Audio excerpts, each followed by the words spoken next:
Hey friends, welcome back again. It is a windy day here in Indiana.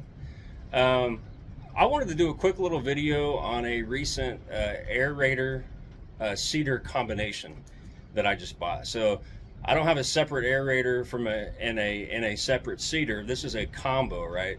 And so I wanted to do a quick little video for you guys on this today.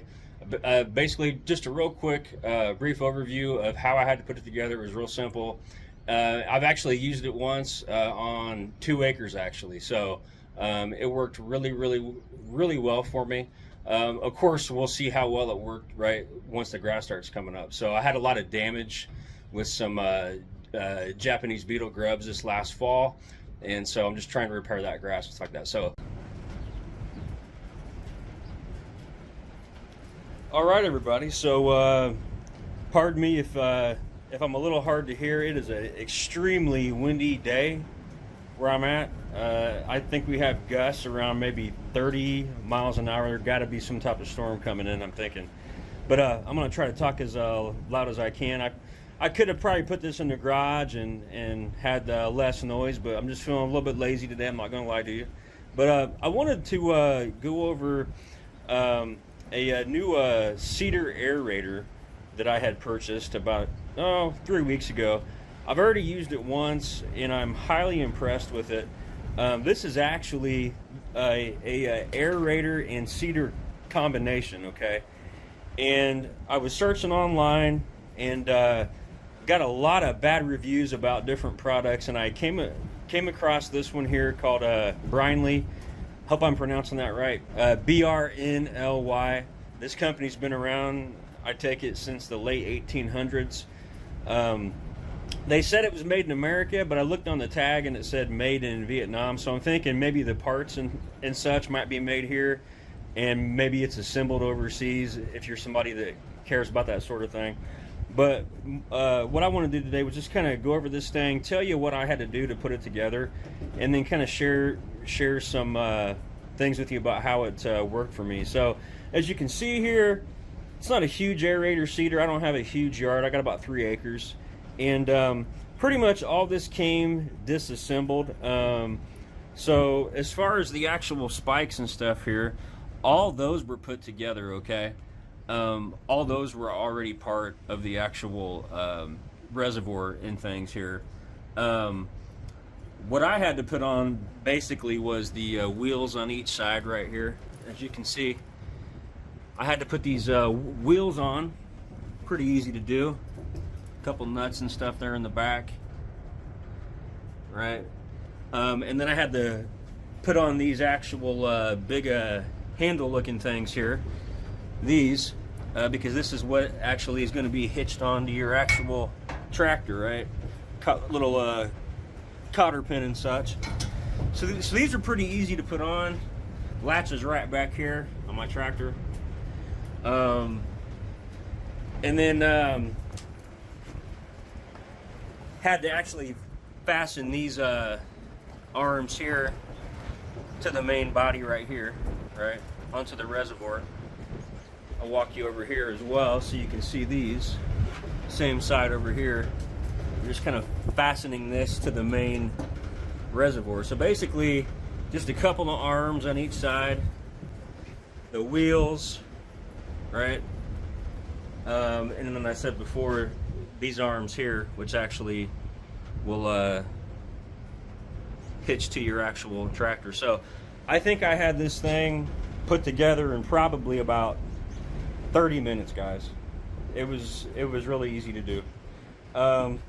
So as far as the function of this thing goes, as you can see here, this handle right here, this actually is in charge of putting the spikes in the ground or not. So as you're going along, you know, and you're not ready to actually aerate yet, you'll want to have this handle in place here. I'm gonna go ahead and tip this over just a little bit. So as you can see, there's the handle, there's the spikes, and so as you can see here, as you take this handle away, now the spikes are actually touching my floorboards here. So this is what it would look like on the grass when you actually have that handle disengaged.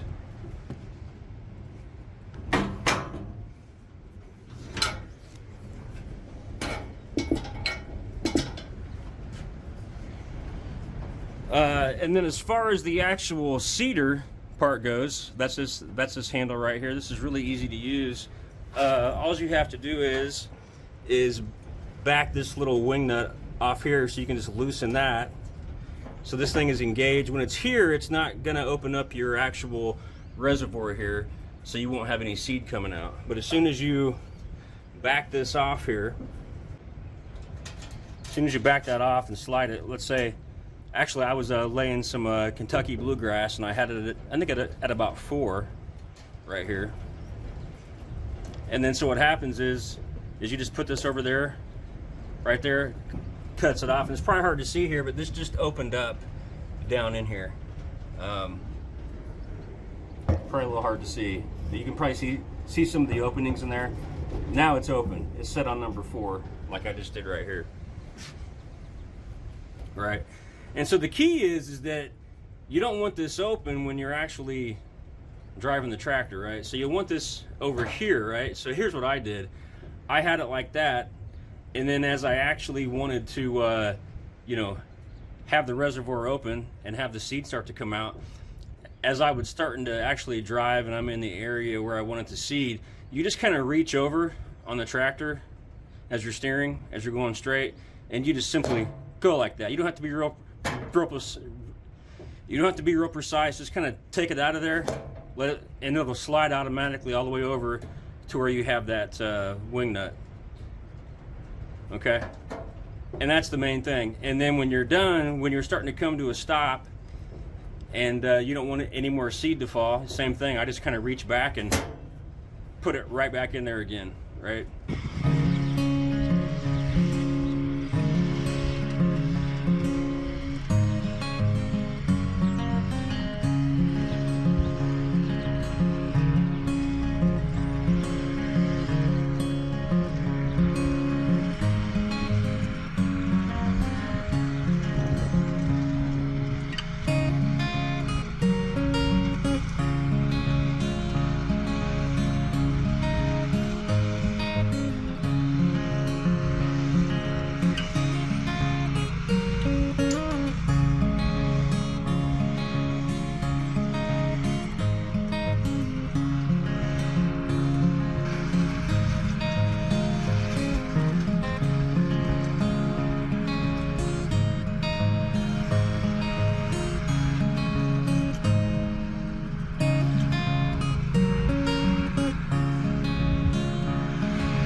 And that's all there is to it. This is a really easy to use, and again, this is an aerator seeder combo. I didn't feel like buying separate ones, and so I thought this was a pretty good deal.